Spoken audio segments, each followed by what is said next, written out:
নমস্কার বন্ধুরা, মণিমার রেসিপিজে আপনাদের স্বাগত জানাই। কত সহজেই টেস্টি ক্রিস্পি ফুলকপির পকোড়া বানানো যায় সেই রেসিপি নিয়েই আপনাদের কাছে এসেছি। প্রথমে গ্যাসে কড়া বসিয়ে কিছুটা জল গরম করতে বসিয়েছি, তার মধ্যে অল্প নুন দিয়ে দিলাম। জল ফুটতে শুরু করলে একটা ফুলকপিকে এরকম সাইজের কেটে নিয়ে ভালো করে ধুয়ে দিয়ে দিলাম। খুন্তি দিয়ে ফুলকপিগুলোকে ডুবিয়ে 3 মিনিট ফুটতে দিলাম। 3 মিনিট পর ফুলকপিগুলোকে জল ছেঁকে তুলে নিচ্ছি। এই ফুটিয়ে নেওয়ার ফলে বন্ধুরা ফুলকপিতে থাকা জার্মস নষ্টও হবে আর ফুলকপি কিছুটা নরমও হয়ে যাবে। ফুলকপিতে যাতে কোনো জল না থাকে সেই রকম পাত্রেই রাখতে হবে। এবার 5টা কাঁচা লঙ্কা, অল্প আদা আর 8 থেকে 10 কোয়া রসুন ভালো করে থেতো করে নেব। এবার ফুলকপিগুলো একটা পাত্রে নিয়ে নিলাম, দিয়ে দেবো থেতো করা আদা, রসুন, কাঁচা লঙ্কা, অল্প গোলমরিচের গুঁড়ো, অল্প হলুদ গুঁড়ো, লঙ্কার গুঁড়ো আর 1 চামচ ধনে, জিরে আর শুকনো লঙ্কার ভাজা মশলা। এই ভাজা মশলা দেওয়ার ফলে বন্ধুরা পকোড়ার টেস্টটা অনেকখানি বেড়ে যায়, তাই দেওয়ার চেষ্টা করবেন।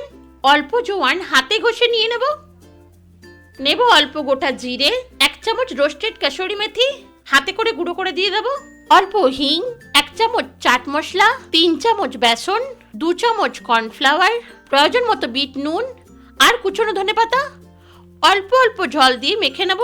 বন্ধুরা আমি ফুলকপির উপর বেসনের মোটা কোটিং পছন্দ করি না বলে 3 চামচ বেসন দিয়েছি।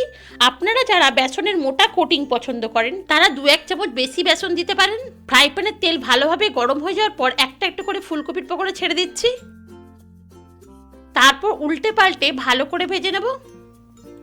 বন্ধুরা গ্যাসের ফ্লেম এখন মিডিয়াম টু হাইতে রেখেছি। আমাদের উল্টে পাল্টে গোল্ডেন কালার আসা পর্যন্ত ভালো করে পকোড়াগুলো ভেজে নিতে হবে। দেখুন পকোড়াগুলোতে সুন্দর গোল্ডেন কালার এসে গেছে।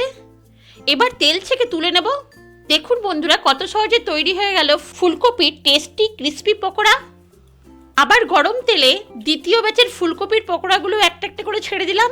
একইভাবে এই ফুলকপির পকোড়াগুলো উল্টে পাল্টে ভালো করে ভেজে নেব।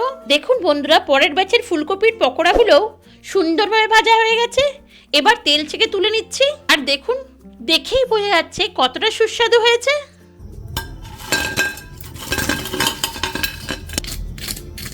আর কতটা ক্রিস্পি, তাই একবার ট্রাই করার অনুরোধ রইল। বন্ধুরা ভিডিওটি পছন্দ হলে লাইক আর শেয়ার করার অনুরোধ রইল।